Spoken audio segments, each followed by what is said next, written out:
Iran ceasefire നീട്ടി, എണ്ണവിലയിൽ ഏറ്റക്കുറച്ചിലുകൾ. Indian share market, Sensex, Nifty ഇടിവ്. ഇന്ത്യ IMF റിപ്പോർട്ട് 6.5% വളർച്ച പ്രതീക്ഷ. GDP റാങ്കിംഗ് 6-ാം സ്ഥാനത്ത്. Q4 റിസൾട്ടുകൾ തുടരുന്നു. ബാങ്കിംഗ്, ടെക് ഓഹരികൾ ശ്രദ്ധയിൽ. GIFT City versus Dubai versus Singapore. Indian സമ്പത്ത് ആഗോളതലത്തിലേക്ക്.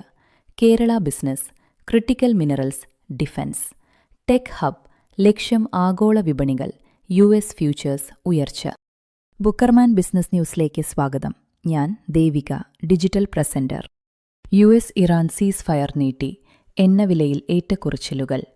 ട്രംപ് ഇറാനുമായുള്ള സീസ്ഫയർ അനിശ്ചിതമായി നീട്ടിയതോടെ ആഗോള വിപണികൾ നേരിയ ബൂമിലേക്ക്. എന്നാൽ ഹോർമൂസ് ജലപാതയിലെ തുടർച്ചയായ പ്രശ്നങ്ങൾ കാരണം ക്രൂഡ് ഓയിൽ വില $90-100 മുകളിൽ തുടരുന്നു. ഇത് ഇന്ത്യൻ ഇറക്കുമതി ചെലവ് ഉയർത്താം. Indian share market, Sensex, Nifty ഇടിവ്.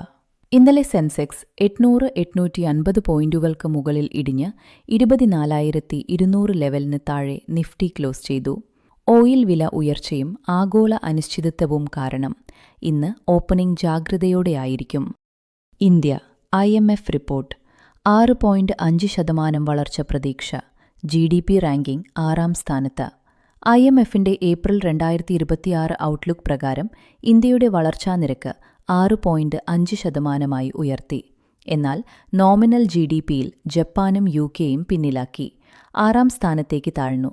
Q4 റിസൾട്ടുകൾ തുടരുന്നു. ബാങ്കിംഗ്, ടെക് ഓഹരികൾ ശ്രദ്ധയിൽ. HDFC, ICICI തുടങ്ങിയ ബാങ്കുകളുടെ ഫലങ്ങൾ മിശ്രിതം. ടെക്, മഹീന്ദ്ര, ഹവൽസ്, ട്രെൻഡ് തുടങ്ങിയവയുടെ റിസൾട്ടുകൾ നാളെ വിപണിയെ സ്വാധീനിക്കാം. മൊത്തം ലാഭവർദ്ധനവ് മിതമായി. GIFT City versus Dubai versus Singapore. Indian സമ്പത്ത് ആഗോളതലത്തിലേക്ക്.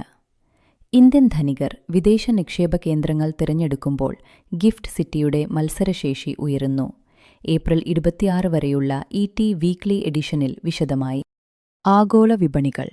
US ഫ്യൂച്ചേഴ്സ് ഉയർച്ച.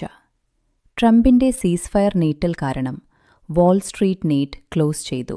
S&P 500, Nasdaq record ലെവലുകളിൽ. എന്നാൽ ഓയിൽ വിലയും ജിയോ പൊളിറ്റിക്സും ജാഗ്രതയ്ക്ക് കാരണം.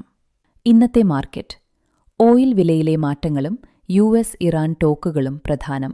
ജാഗ്രതയോടെ നിക്ഷേപിക്കുക. ഞാൻ ദേവിക, ഡിജിറ്റൽ പ്രസന്റർ, ബുക്കർമാൻ ബിസിനസ് ന്യൂസ്.